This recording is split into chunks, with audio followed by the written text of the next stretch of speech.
Hai teman-teman, assalamualaikum. Jumpa lagi nih dengan saya di channel YouTube saya ya teman-teman. Ini video saya yang selanjutnya setelah yang kemarin saya membuatnya, yang video perkenalan diri saya, juga perkenalan YouTube baru saya atau nama YouTube baru saya. Begitu ya teman-teman. Nah, di video kali ini saya akan tetap membahas seputar hal-hal yang berhubungan dengan PRT atau pembantu rumah tangga.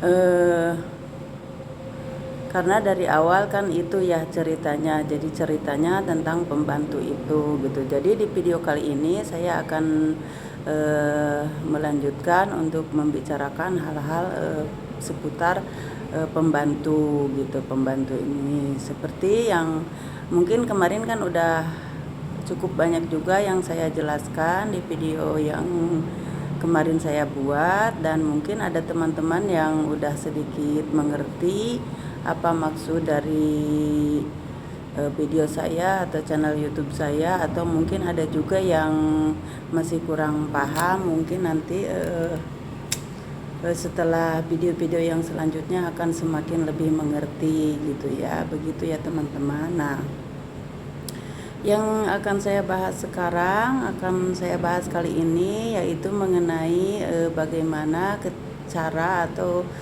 ketika kita datang atau masuk di rumah satu majikan. Misalnya kita harus bersikap apa atau harus bagaimana, begitu ya teman-teman. Nah,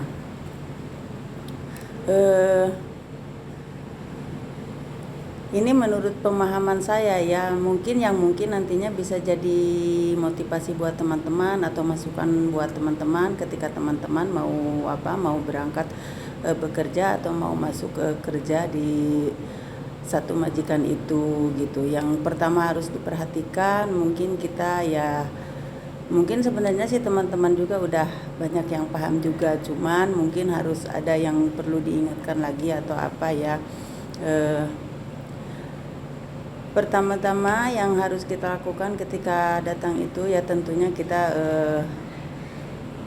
diawali dari cara berpakaian kita ya, yang minimal berpakaian yang sopan lah, rapi gitu ya. Ketika kita bertamu ke tempatnya orang, pastinya seperti itu yang diusahakan memakai pakaian yang rapi, bersih gitu. Gak harus bagus, cuman rapi aja, bersih aja, kelihatannya sopan gitu. Jadi penampilan itu kan mencerminkan tentang diri kita gitu. Kalau misalkan diri kita kok pakaian aja kayak apa, nggak bersih atau berantakan kan, mungkin jadi itu orangnya kayak gimana, orang bisa menyimpulkan seperti itu ya teman-teman. Jadi yang pertamanya usahakan memakai pakaian yang rapi, berpenampilan yang rapi. Lalu ketika kita datang itu ya, awal mula kita yang lanjut kita di raut muka kita atau mimik muka kita ketika kita ketemu sama calon majikan itu. Usahakan bersikap yang ramah, sopan, itu udah pasti ya. Usahakan ramah, minimal kita jangan ketika ketemu calon majikan itu jangan, boleh malu tapi jangan terlalu kayak beneran malu-malu kayak gimana gitu. Jadi yang ini aja, yang tenang aja, misalkan bersikap tenang, sopan gitu. Jangan malu-malu yang gak jelas gitu. Boleh malu tapi jangan terlalu jadi nantinya kalau kita malu yang bener-bener gimana, nanti malah jadi malu-maluin gitu ya. Terus tapi jangan terlalu berani juga gitu. Kalau misalkan terlalu berani, nanti malah dikatain wah orang ini nggak tahu sopan santun atau gimana gitu ya. Jadi pokoknya yang garis tengah aja. Kalau menurut kata orang tua, yang garis tengah aja. Boleh malu tapi jangan terlalu gitu. Jadi kitanya yang tenang aja, yang penting sopan gitu, jangan terlalu berani gitu. Kalau misalkan jangan sampai kita kasih salam yang berlebihan lah, sampai sentuh tangan atau apa, emang itu diperbolehkan ya, tapi mungkin di sini kita harus dipikirkan lagi gitu. Kita harus mikir lagi, belum tentu orang itu mau bersentuhan dengan kita yang baru pertama kali ketemu, begitu ya teman-teman. Kalau di awal-awal yang minimal kita setelah memiliki penampilan yang sopan, terus gak usah terlalu malu-malu, tak usah terlalu berani juga. Jadi jangan yang malu-malu sampai kita nanti ditanya juga kayak jawabannya gak jelas. Yang tenang aja gitu, jadi tenang aja, kita jawab yang jelas-jelas aja gitu. Misalkan mereka jawab apa, kita jawab dengan tepat dan benar gitu. Nah di situ kan jadi orang juga bisa menilai kita dari cara kita bicara, dari cara kita bersikap. Di situ dinilai sama mereka, begitu ya teman-teman. Contoh-contohnya gitu, misalkan kita mau ngucapin salam atau bersikap memberi salam atau gimana gitu, gak usah yang sampai sentuh atau apa, ya minimal kita namanya juga pertama kali ya, gak boleh gitu, gak boleh kalau menurut saya gitu. Apalagi kan itu calon majikan gitu, takutnya orangnya kalau nanti kedepannya gampang. Kalau misalkan kan kita juga pasti dengan berjalannya waktu akan membaca bagaimana karakter atau kepribadian majikan itu gitu. Jangan kalau masalah yang lain gampang, jangan sampai di awal-awal aja gitu yang saya ceritakan di sini atau yang kasih tahu di sini. Untuk di awal masuknya, jadi kita minimal nganggukin kepala gitu, tersenyum, itu juga udah menandakan bahwa kita itu memiliki keramahan atau kesopanan gitu kalau menurut saya. Jadi ketika kita masuk ke suatu rumah majikan itu diusahakan dengan sikap yang tenang gitu, lalu sopan, dan jangan terlalu malu, jangan terlalu merasa malu gitu. Jadi jangan terlalu berani juga gitu. Kalau misalkan kita yang terlalu malu, jadi asalnya yang kita ngerti atau mau bicara apa juga karena gugup, biasanya malah suka jadi gitu. Jadi tenang aja, yang pertama kali itu tenang, biasa aja gitu, jangan dianggap gitu. Nanti juga kan dari situ pasti akan menunjukkan, mereka akan membaca bahwa Mbak ini misalkan kepribadiannya begini gitu. Tak untuk di awal, pokoknya usahakan untuk di awal seperti itu. Jangan sampai kita malu-malu yang gak jelas kayak gitu, ujung-ujungnya kita ditanya jadi kayak jawab atau gimana gitu, kayak yang bener-bener. Jadi di situ kalau kita seperti itu, bersikap seperti itu, yang ada malah majikan tuh ragu terhadap diri kita.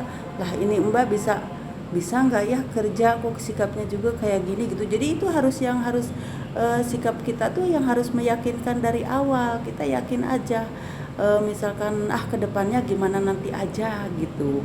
Yang penting saya jalanin dengan sebaik mungkin. Dan sebenarnya kita nggak harus buat ke depannya juga nggak harus terlalu memikirkan atau memperhatikan misalkan raut wajah seorang majikan ya, misalkan mereka ketus atau apa gitu ya, pokoknya beda aja gitu, nggak terlihat begitu ramah atau apa. Sebenarnya nggak harus terlalu diperdulikan teman-teman.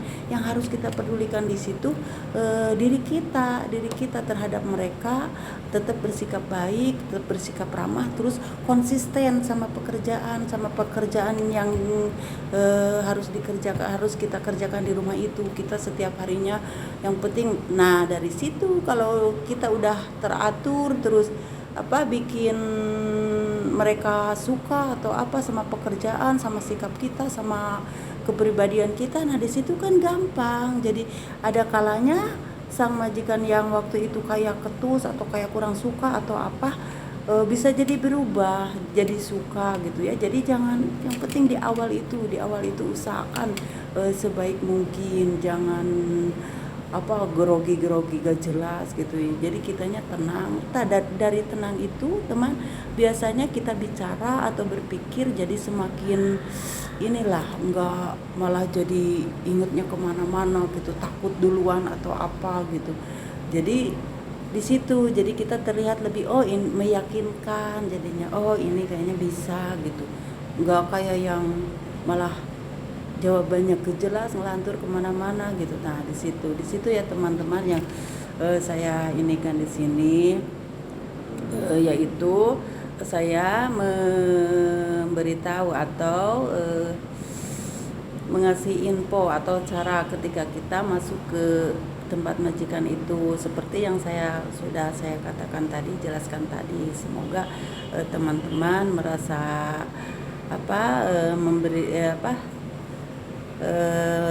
merasa tercerahkan ya, merasa mendapat masukan gitu dengan adanya obrolan dari saya ini. Saya kira begitu aja ya teman-teman, dan saya cukupkan segitu aja. Oh ya teman-teman, yang penting diri kita sebenarnya tak usah malu atau ngerasa minder atau rendah hina ketika kita menjalani pekerjaan ini. Kita berpikirnya begini aja, toh pekerjaan yang bisa dikatakan rendah sama orang-orang itu atau hina sama orang-orang itu bukan hanya pekerjaan sebagai PRT aja. Banyak kok pekerjaan lain yang sebenarnya bisa dibilang rendah, hina atau apa. Contohnya kayak orang mulung sampah kayak gitu ya. Tapi ketika mereka berhasil dari sampah-sampahnya itu kan gak sedikit ya orang, karena mulung sampah bisa naik haji atau apa, bisa beli rumah mewah atau apa, banyak kok. Nah kan dari situ ketika mereka ngelihat bahwa orang itu yang mengerjakan suatu pekerjaan yang hina itu mendapat satu keberhasilan, di situ mereka merasa kagum juga, merasa wah betul-betul itu orang perjuangannya hebat banget begitu. Jadi teman-teman gak usah malu atau minder, karena jadi berpikirnya seperti ini aja, selama apa yang kita jalani atau kita kerjakan itu adalah sesuatu yang menghasilkan hal yang halal untuk kita makan, untuk bekal hidup kita, untuk bekal anak kita atau keluarga kita, kenapa kita harus merasa apa gitu. Seperti itu ya teman-teman. Jadi di situ akan bangkit keberanian diri kita gitu. Jadi kita ngapain harus ragu, toh begini cara aja berpikirnya. Kenapa kita harus merasa rendah gitu? Misalkan kita karena menjalani pekerjaan sebagai pembantu ini, kita bayangkan ketika seorang majikan tak memiliki seorang pembantu, bagaimana repotnya dia gitu tanpa bantuan kita semua. Jadi ngapain kita harus merasa rendah? Apalagi makanya saya di setiap kerjaan gak pernah yang kita ini pembantu, yang penting kita tahu posisi kita aja. Jangan sampai kita jadi seorang yang benar-benar merendahkan diri karena kita ini seorang pembantu. Tetapi jangan sampai juga kita ngelunjak. Jadi kita harus bisa menempatkan diri, memposisikan diri di situ kita ini, di situ siapa. Jadi bukan kita harus ngerendah-rendahin diri sendiri. Begitu ya teman-teman, buat semuanya. Jadi semoga dengan mendengarkan cerita dari saya atau info dari saya ini, teman-teman menjadi lebih memiliki bekal lah buat apa gitu. Seperti itu, gak usah kita mikir apa. Kita bayangkan kenapa kita harus rendah di hadapan majikan, harus merasa rendah atau bagaimana. Atau kalau mereka tanpa adanya kita, tanpa ada bantuannya kita, ketika mereka tak punya pembantu, mereka sangat membutuhkan pembantu itu. Hanya mungkin ketika saat mereka mencari atau ingin mendapatkan itu, tentunya dengan seleksi juga, dengan pilih-pilih juga, karena mereka juga pasti banyak hal yang dipikirkan, ingin mendapatkan yang mbak yang terbaik, misalkan yang sopan, yang baik, yang sayang sama keluarganya begitu ya, yang pokoknya yang gitulah, yang sama yang benar-benar konsisten sama pekerjaannya. Jadi gak ingin lah ada mereka yang memiliki mbak yang gak karuan gitu, kayak nggak sopan atau gimana yang bermasalah, apalagi lah seperti itu. Saya rasa segitu ya teman-teman, dan mudah-mudahan apa yang saya infokan dan saya ceritakan kali ini menjadi hal yang baik buat teman-teman, menjadi motivasi yang baik. Dan saya rasa cukup sekian pembicaraan saya kali ini. Nantikan video saya yang selanjutnya, dan semoga selalu diterima dengan baik dengan teman-teman, oleh teman-teman. Saya akhiri dengan wassalamualaikum warahmatullahi wabarakatuh. Salam sehat selalu, sejahtera selalu, selalu tersenyum, selalu semangat dalam menjalani hari-harinya. Jangan pernah putus asa atau merasa kecil hati. Kita selalu, yang penting kita selalu ingat kita ini memiliki Tuhan. Apapun keadaan kita memiliki Allah yang selalu mendampingi kita. Amin amin ya Allah ya rabbal alamin. Salam pagi dan semangat.